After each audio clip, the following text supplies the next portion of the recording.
Hi, everybody. Really, it's a privilege for me to be here to share my journey. So let me start sharing my screen so you can see.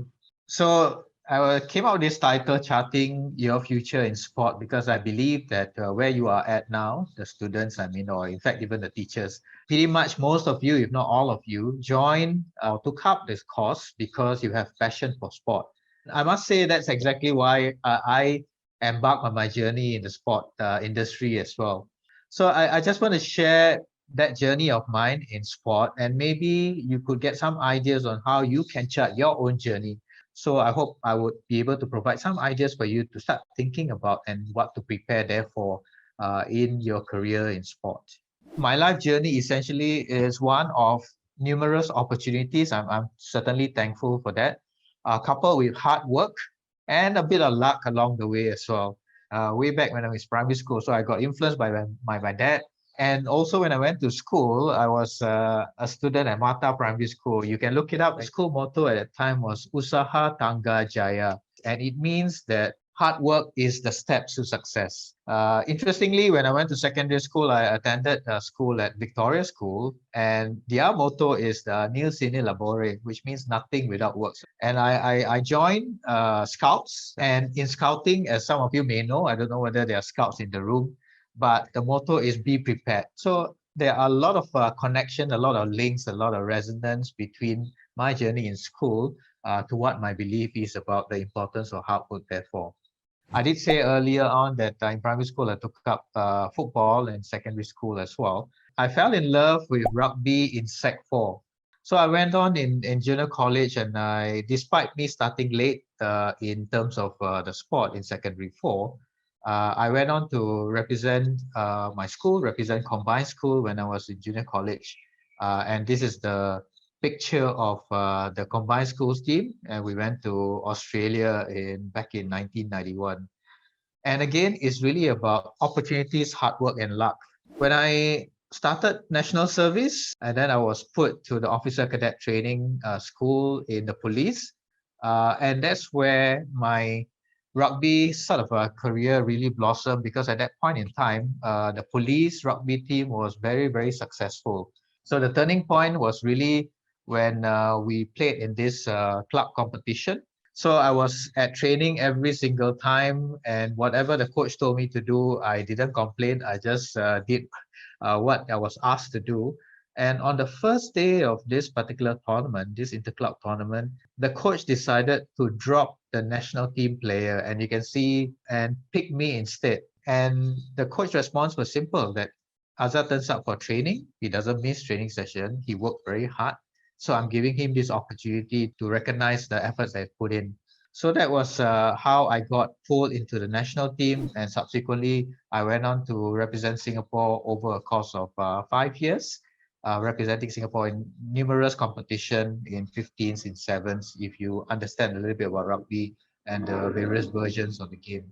As I was saying, I love sports, and I wanted obviously to pursue further studies in sports. And at that point in time, there wasn't anything that is related to sport and sport coaching that I could register for or I could apply for other than the teaching program. So I must admit that when I first joined NIE, it wasn't because I wanted to be a teacher, it was more because I love sports. But when I started the course, I fell in love with teaching. And I went on further to pursue my studies because I was so passionate about it that I went on to do my master's, picked up my doctorate as well. So I then graduated, and I went to coach and teach at Raffles Institution. And this is a picture of me together with my team way, way, way back. After my time in Raffles, I joined NIE, NTU, first as a teaching fellow and subsequently as a senior lecturer and assistant head in teaching. And I spent a long 12 years in NIE before I decided to kind of move on. And that's where I joined CoachSG. But in that time, as an educator, as a rugby player, as someone who's passionate about sport, it is really wonderful because sport takes you places. So you can see in this sort of a collage here, the many things that I've had the opportunity to do. So I think the learning points here is really that the pathway in front of you, for all of you here, students, you chart your own pathway. You decide where you want to go. And as I said earlier, where there are opportunities, it's really important that we seize the opportunity, work really hard, and with a bit of luck, you can achieve success as well. So in 2018, I decided to, and I was determined to be part of the people, the group that drive to realize the true value proposition of coaches and coaching in Singapore. And that's why I decided to join CoachSG. I'm heading the division now, and I've got about another 22 members or team members within CoachSG that I'm working very closely with. Passion for sport also gave me the opportunity, and I was again fortunate to have been picked as the deputy chef de mission for the Asian Games in Jakarta, Palembang back in 2019. So again, something that I was given an opportunity, seizing the opportunity, working hard and achieving success therefore. So the second part of my sharing is really around this topic of the landscape here in Singapore. So I believe most of you, if not all, are familiar with the Vision 2030 sort of project. So this was initiated by the government and of course helmed by MCCY, the Ministry for Community, Culture and Youth, as well as Sport Singapore. So this was in 2012. The evolution of this and the thinking or rethinking around this is on how we use sport. So before Vision 2030, we've always talked about, okay, what are the strategies for sport?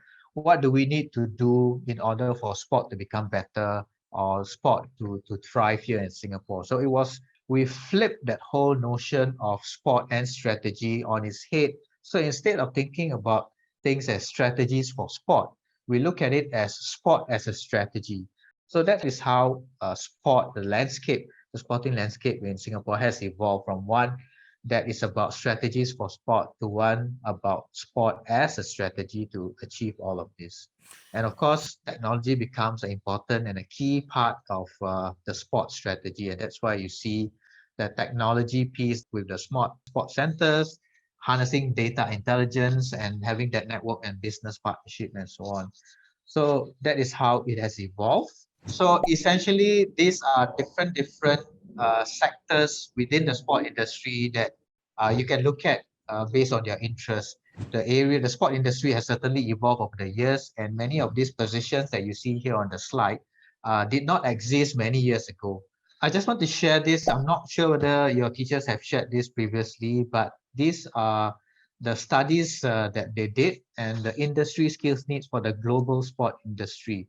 There is that professional sport coaching, so it can be event planning organizer or management companies, leadership, communication. So these are the skills that if you want to be successful, these are the skills that you need to be able to pick up. So I think as students, it'd be useful for you to understand this and know this and hone your skills, pick up those skills in these different areas so that you future-proof your career in sport. Well, good question there. What pathway should I take if I want to pursue sport medicine? If you want to pursue sports medicine, they will outline some of the subjects that you need to be able to take or you need to have a background in, and that would be, like biology and so on.